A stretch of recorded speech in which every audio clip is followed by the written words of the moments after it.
नमस्कार, मैं हूं निकिता और आप देख रहे हैं सत्य हिंदी। एक नजर डालते हैं अब तक की सुर्खियों पर। पश्चिम बंगाल में विशेष गहन पुनरीक्षण यानी एसआईआर प्रक्रिया के बाद जारी ड्राफ्ट इलेक्टोरल रोल ने राज्य में कथित 1 करोड़ रोहिंग्या और बांग्लादेशी घुसपैठियों के बीजेपी के दावे पर बड़ा सवाल खड़ा कर दिया है। चुनाव आयोग द्वारा 16 दिसंबर को जारी ड्राफ्ट लिस्ट के अनुसार कुल 58.20 लाख नाम हटाए गए हैं, जो कुल करीब 7.08 करोड़ वोटरों का लगभग 4% है। हालांकि इनमें अधिकांश नाम मृतकों, स्थायी रूप से स्थानांतरित मतदाताओं और डुप्लीकेट एंट्री से जुड़े हैं। घोस्ट या फर्जी वोटरों की संख्या महज 1,83,328 बताई गई है, जो घर घर सत्यापन के बाद तय की गई। इन आंकड़ों को टीएमसी ने बीजेपी के घुसपैठ नैरेटिव का पर्दाफाश बताते हुए कहा कि 2026 विधानसभा चुनाव से पहले वोटों के ध्रुवीकरण की कोशिश की गई। टीएमसी नेताओं ने दावा किया कि मुस्लिम बहुल इलाकों में डिलीशन रेट बेहद कम है, जबकि अन्य क्षेत्रों में अधिक। वहीं बीजेपी ने ड्राफ्ट लिस्ट को शुरुआती चरण बताते हुए कहा कि अंतिम लिस्ट आने तक इंतजार किया जाए। विपक्ष के नेता शुभेंदु अधिकारी ने दावा दोहराया कि अंतिम रोल में और अवैध वोटर सामने आएंगे। यह मामला सुप्रीम कोर्ट तक पहुंच चुका है और 16 दिसंबर से 15 जनवरी 2026 तक दावे आपत्तियों की प्रक्रिया जारी रहेगी। ड्राफ्ट आंकड़ों ने फिलहाल बीजेपी के 1 करोड़ घुसपैठियों के दावे को कमजोर जरूर किया है, लेकिन राजनीतिक टकराव अभी जारी है। लोकसभा में विपक्ष के नेता राहुल गांधी ने मनरेगा की जगह लाए जा रहे विकसित भारत गारंटी फॉर रोजगार एंड आजीविका मिशन ग्रामीण यानी बीबीजी रामजी बिल का कड़ा विरोध करते हुए कहा कि वे इसका सड़क से संसद तक विरोध करेंगे। सोशल मीडिया प्लेटफॉर्म एक्स पर एक पोस्ट में राहुल गांधी ने इस बिल को जन विरोधी बताते हुए इसे महात्मा गांधी के आदर्शों का सीधा अपमान करार दिया। उन्होंने प्रधानमंत्री नरेंद्र मोदी पर हमला बोलते हुए लिखा कि मोदी सरकार को महात्मा गांधी के विचारों और गरीबों के अधिकारों से नफरत है। राहुल गांधी ने कहा कि मनरेगा महात्मा गांधी की ग्राम स्वराज की अवधारणा का जीवंत उदाहरण है और यह करोड़ों ग्रामीण परिवारों के लिए आजीविका की जीवन रेखा रही है, खासकर कोविड-19 महामारी के दौरान। उन्होंने आरोप लगाया कि पिछले 10 वर्षों में मोदी सरकार ने लगातार मनरेगा को कमजोर करने की कोशिश की और अब इसे पूरी तरह खत्म करने की दिशा में कदम बढ़ाया जा रहा है। उन्होंने मनरेगा के बारे में लिखा कि मनरेगा 3 बुनियादी सिद्धांतों पर बनी थी। पहला, रोजगार का अधिकार, जो भी काम मांगेगा उसे रोजगार दिया जाएगा। दूसरा, गांवों को अपने विकास कार्यों का फैसला करने की आज़ादी। और तीसरा, केंद्र सरकार द्वारा पूरी मजदूरी और 75% माल की लागत का समर्थन। राहुल ने कहा कि नया बिल केंद्रीकरण बढ़ाएगा, राज्यों पर वित्तीय बोझ डालेगा और गरीब मजदूरों की आजीविका को असुरक्षित करेगा। दिल्ली की राउज एवेन्यू कोर्ट द्वारा नेशनल हेराल्ड से जुड़े मनी लॉन्ड्रिंग के मामले में ईडी की चार्जशीट पर संज्ञान लेने से इनकार किए जाने के बाद कांग्रेस ने प्रधानमंत्री मोदी और गृह मंत्री अमित शाह पर तीखा हमला बोला है। कांग्रेस ने इस फैसले को गैंग्स ऑफ गांधीनगर की साजिश बेनकाब होना करार दिया। पवन खेड़ा ने प्रेस कॉन्फ्रेंस में कहा कि यह मामला राहुल गांधी का मनोबल तोड़ने की साजिश थी। उन्होंने आरोप लगाया कि यह साजिश सिर्फ राहुल गांधी के खिलाफ नहीं बल्कि पूरे भारत की जनता के खिलाफ है। खेड़ा ने कहा कि गैंग्स ऑफ गांधीनगर द्वारा एजेंसियों के दुरुपयोग की पोल आज खुल गई है। यह साजिश भारत की जनता के खिलाफ है। राहुल गांधी विपक्ष की भूमिका बखूबी निभा रहे हैं, इसीलिए यह साजिश रची जा रही है। लेकिन आखिर ये साजिश क्यों रची गई? आपने देखा है कि इस देश का लोकतंत्र तबाह होने की कगार पर है। अगर किसी ने उसे रोक कर रखा है तो वे राहुल गांधी हैं। इसीलिए सत्ता पक्ष साजिश रचता है कि कैसे राहुल गांधी जी के हौसले को तोड़ दिया जाए। लेकिन ये साजिश आपके खिलाफ है, इस देश के खिलाफ है, हर एक भारतीय के मौलिक अधिकारों के खिलाफ है। उन्होंने कहा कि लोकतंत्र की रक्षा का काम देश की जनता ने विपक्ष को सौंपा है, जिसे विपक्ष और राहुल गांधी जी बहुत मजबूती से निभा रहे हैं और गैंग्स ऑफ गांधीनगर की यही दिक्कत है। गौरतलब है कि नेशनल हेराल्ड मामला 2012 में शुरू हुआ था, जिसमें सोनिया गांधी और राहुल गांधी सहित यंग इंडियन पर एजेएल की संपत्तियों को कथित तौर पर हासिल करने के आरोप लगे थे। दिल्ली की राउज एवेन्यू कोर्ट ने मंगलवार को नेशनल हेराल्ड मनी लॉन्ड्रिंग मामले में कांग्रेस नेताओं राहुल गांधी और सोनिया गांधी के खिलाफ ईडी की शिकायत पर संज्ञान लेने से इनकार कर दिया। स्पेशल जज पीसी एक्ट विशाल गोगने ने कहा कि पीएमएलए के तहत दायर शिकायत संज्ञान योग्य नहीं है, क्योंकि यह एक निजी शिकायत पर आधारित है और इसमें कोई एफआईआर दर्ज नहीं थी। अदालत ने स्पष्ट किया कि अनुसूचित अपराध या एफआईआर के अभाव में मनी लॉन्ड्रिंग के अपराध की जांच और अभियोजन सुनवाई योग्य नहीं है और इस आधार पर ईडी की शिकायत खारिज कर दी। अदालत ने यह भी कहा कि चूंकि दिल्ली पुलिस की आर्थिक अपराध शाखा ने अब इस मामले में एफआईआर दर्ज कर ली है, इसीलिए आरोपों के दोषगुण पर फैसला करना फिलहाल समय पूर्व होगा। बता दें कि ईडी ने गांधी परिवार, सैम पित्रोदा, सुमन दुबे, यंग इंडियन और अन्य पर एजेएल यानी एसोसिएटेड जनरल्स लिमिटेड की 2000 करोड़ रुपए से अधिक मूल्य की संपत्तियों को कथित धोखाधड़ी से हासिल कर मनी लॉन्ड्रिंग करने का आरोप लगाया था। कांग्रेस ने फैसले को राजनीतिक प्रतिशोध बताते हुए कहा कि बिना किसी लेन देन के मनी लॉन्ड्रिंग का आरोप निराधार है। बिहार के मुख्यमंत्री नीतीश कुमार का एक मुस्लिम महिला आयुष डॉक्टर का हिजाब सार्वजनिक रूप से खींचना विवाद का केंद्र बन गया है। यह घटना राज्य सचिवालय में आयोजित नियुक्ति पत्र वितरण समारोह के दौरान हुई, जिसमें 1000 से अधिक आयुष डॉक्टर शामिल थे। वीडियो फुटेज में दिख रहा है कि 75 वर्षीय मुख्यमंत्री ने मंच पर महिला की ओर देखते हुए कथित तौर पर कहा कि यह क्या है और फिर तेजी से महिला के चेहरे से हिजाब नीचे खींच दिया। महिला डॉक्टर स्पष्ट रूप से परेशान नजर आई और उन्हें तुरंत एक अधिकारी ने आगे बढ़ा दिया। उप मुख्यमंत्री सम्राट चौधरी भी कथित तौर पर इसे रोकने की कोशिश करते दिखे, लेकिन समारोह में मौजूद कुछ लोगों, जिनमें स्वास्थ्य मंत्री मंगल पांडे भी शामिल थे, ने घटना पर हंसने की प्रतिक्रिया दी।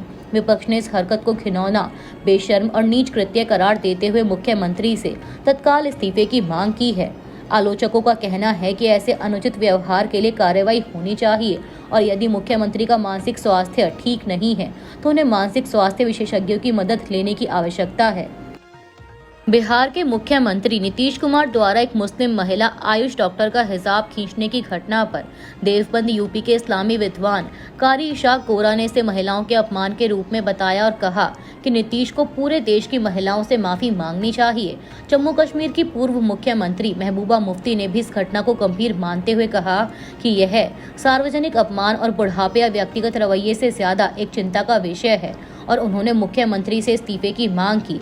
आरजेडी ने सबसे पहले वीडियो साझा कर नीतीश की मानसिक स्थिति और राजनीतिक निष्ठा पर सवाल उठाए। इसने मुस्लिम समुदाय के प्रति एनडीए सरकार के रवैये का संकेत बताया। कांग्रेस ने इसे निंदनीय और अक्षम्य कृत्य करार देते हुए तत्काल इस्तीफे की मांग की। शिवसेना यूबीटी नेता प्रियंका चतुर्वेदी ने इसे सार्वजनिक उत्पीड़न बताया और कहा कि किसी महिला का घूंघट जबरदस्ती खींचना मुख्यमंत्री द्वारा महिला का उत्पीड़न है। सोशल मीडिया पर वायरल हुए वीडियो ने राजनीतिक और सामाजिक बहस को और तेज कर दिया है।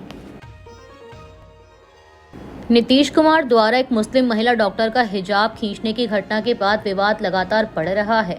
सत्तारूढ़ जेडीयू के मुख्य प्रवक्ता नीरज कुमार ने मुख्यमंत्री का बचाव करते हुए कहा कि विपक्ष इस घटना को अनावश्यक रूप से बढ़ा रहा है और नीतीश ने महिलाओं और अल्पसंख्यकों के लिए जो काम किया उसकी व्यापक तस्वीर देखी जानी चाहिए।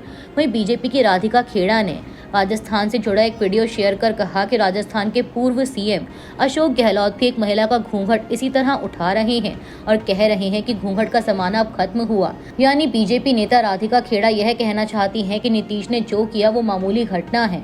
बता दें कि यह हिजाब विवाद पहली घटना नहीं है। अगस्त 2025 में पटना में टोपी विवाद, मार्च 2025 में राष्ट्रीय गान के दौरान अनुचित व्यवहार, महिला अधिकारी के साथ कंधों से पकड़कर घुमाने की घटना और पिछले कुछ सालों में सेक्सिस्ट और विवादित बयान नीतीश के महिलाओं के प्रति दृष्टिकोण पर सवाल खड़े कर चुके हैं। विशेषज्ञों और विपक्ष का कहना है कि हालिया हिजाब घटना और पुराने बयान महिलाओं के अधिकार, व्यक्तिगत स्वतंत्रता और धार्मिक पहचान पर उनके रवैये में पैटर्न दिखाते हैं। वहीं आलोचक पूछ रहे हैं कि क्या बिहार में महिलाओं का सशक्तिकरण सिर्फ वोट बैंक तक सीमित है या उनकी गरिमा का वास्तविक सम्मान किया जाता है। अभी तक नीतीश कुमार ने इस घटना पर कोई सार्वजनिक स्पष्टीकरण या माफी नहीं दी है, जिससे विवाद और बढ़ा है। बिहार के मुख्यमंत्री नीतीश कुमार का एक महिला डॉक्टर का हिजाब खींचने के मामले में समाजवादी पार्टी की सांसद इकरा हसन ने कहा कि बहुत अफसोस की बात है कि प्रदेश के सबसे बड़े पद पर बैठे व्यक्ति के द्वारा ऐसी हरकत हुई। उनके स्वास्थ्य को लेकर भी हम बहुत चिंतित हैं। मुझे लगता है कि इतनी गरिमा के पद पर होकर, चाहे स्वास्थ्य कारण हो या कोई भी कारण हो, यह स्वीकार्य नहीं है।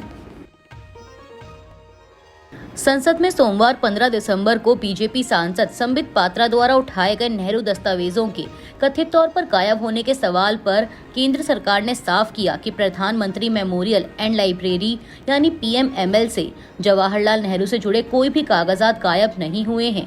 केंद्रीय संस्कृति मंत्री गजेंद्र सिंह शेखावत ने लोकसभा में बताया कि इस वर्ष PMML के वार्षिक निरीक्षण में ऐसा कोई मामला सामने नहीं आया और यह सवाल ही नहीं उठता कि दस्तावेज अवैध रूप से हटाए गए हों।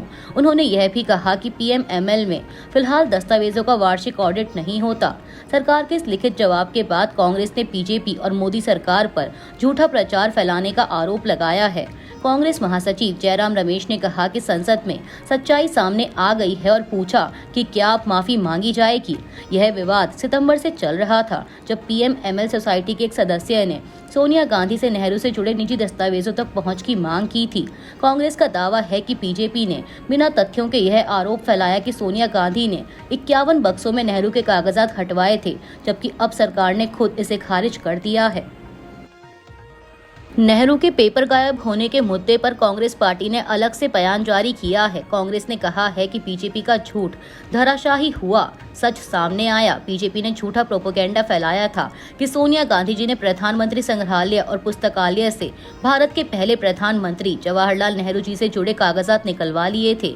ये कहा गया था कि 51 डिब्बों में ये कागजात ले जाए गए।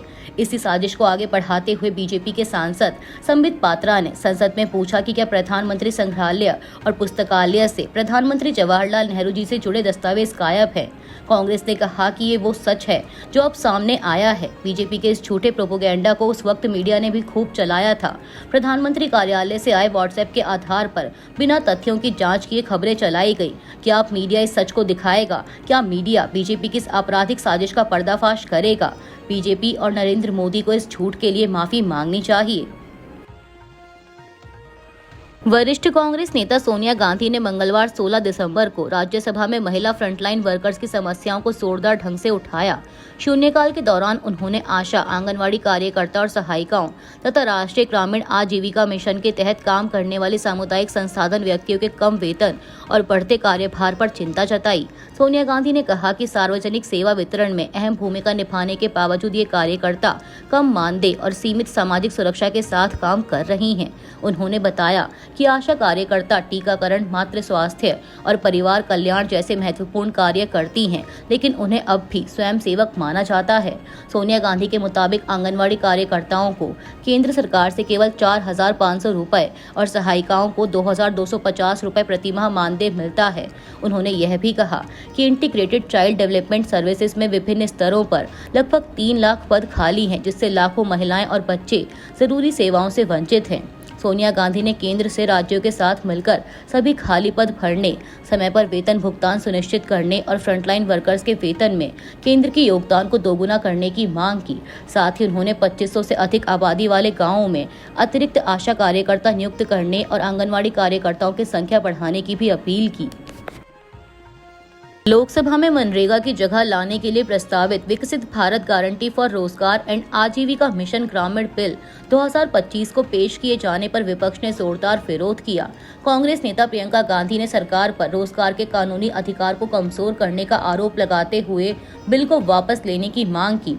उन्होंने कहा कि मनरेगा ने पिछले 20 वर्षों में ग्रामीण गरीबों को 100 दिनों के रोजगार की गारंटी देकर अर्थव्यवस्था को मजबूत किया है और इसे किसी की सनक के तहत बदला जा रहा है। प्रियंका ने चेतावनी दी कि मांग आधारित फंडिंग की जगह नॉर्मेटिव फंडिंग से ग्राम सभाओं की भूमिका घटेगी और राज्यों पर आर्थिक बोझ बढ़ेगा, क्योंकि केंद्र का योगदान अधिकांश राज्यों के लिए 60% तक सीमित किया जा रहा है, जो कि पहले 90% था।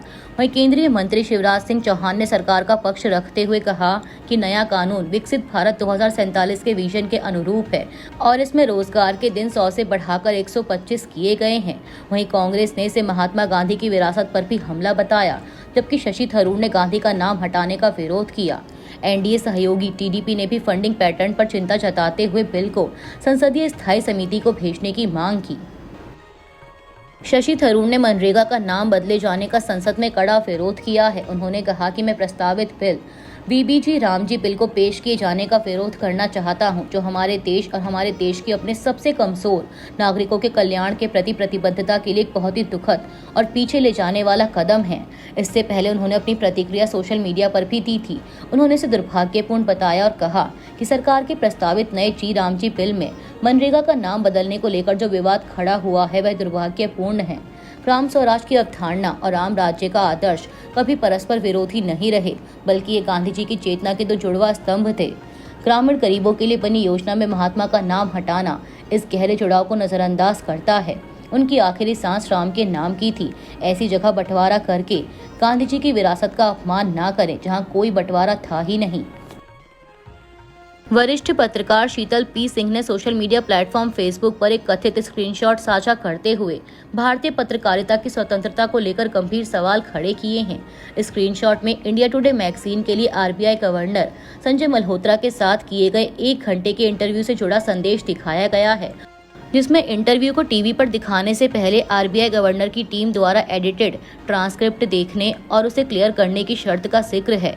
शीतल सिंह ने पोस्ट के कैप्शन में लिखा कि अगर यह तथ्य सही है कि भारत के एक सबसे बड़े मीडिया समूह ने आरबीआई गवर्नर के इंटरव्यू को प्रकाशित या अपलोड करने से पहले उनके कार्यालय को स्क्रिप्ट और वीडियो दिखाने की शर्त स्वीकार की, तो यह पत्रकारिता की बुनियादी सिद्धांतों पर गंभीर प्रश्न खड़े करता है। उन्होंने जोर देकर कहा कि यह बात साफ समझनी होगी कि तकनीकी फैक्ट चेक और सामग्री की पूर्व स्वीकृति में जमीन आसमान का अंतर है। पहला पत्रकारिता को मजबूत करता है, जबकि दूसरा उसे कमजोर करता है। दुनिया की लगभग सभी प्रतिष्ठित पत्रकारिता परंपराएं इस पर एकमत हैं। रॉयटर्स हैंडबुक स्रोतों को अप्रूवल के लिए सामग्री दिखाने से मना करती है। BBC editorial guidelines pre broadcast waiting की अनुमति नहीं देता और एसपीजे कोड ऑफ एथिक्स पत्रकारों को सत्ता से स्वतंत्र रहने की जिम्मेदारी सौंपता है। अभी के लिए इतना ही। बाकी की देश दुनिया की बड़ी खबरों के लिए जुड़े रहिए सत्य हिंदी के साथ।